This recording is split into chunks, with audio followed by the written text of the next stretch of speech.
ब्रह्ममुरारिसुराचितलिङ्गं निर्मलभासितशोभितलिङ्गं जन्मज दुःखविनाशकलिङ्गं तत्प्रणमामि सदा शिवलिङ्गम्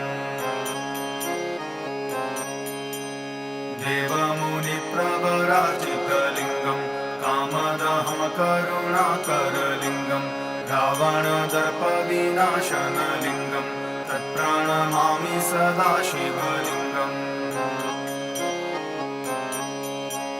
सर्वसुगन्धिसुलेपितलिङ्गं बुद्धिविवर्धनकारणलिङ्गं सिद्धसुरासुरवन्दितलिङ्गं तत्प्रणमामि सदा शिवलिङ्गम् कनकमहामणिभूषितलिङ्गं फणिपतिवेष्टितशोभितलिङ्गं दक्षसूयज्ञविनाशनलिङ्गं तत्प्रणमामि सदा शिवलिङ्गम् कुङ्कुमचन्दनलेपितलिङ्गं पङ्कजहारसुशोभितलिङ्गं सच्चित्पापविनाशनलिङ्गं तत्प्रणमामि सदा शिवलिङ्गम्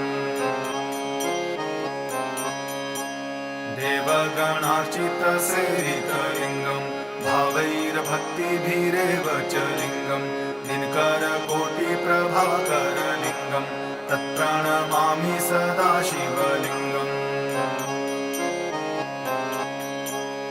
अष्टदलोपरिवेष्टितलिङ्गं सर्वसमुद्भवकारणलिङ्गम् अष्टदरिद्रविनाशितलिङ्गम्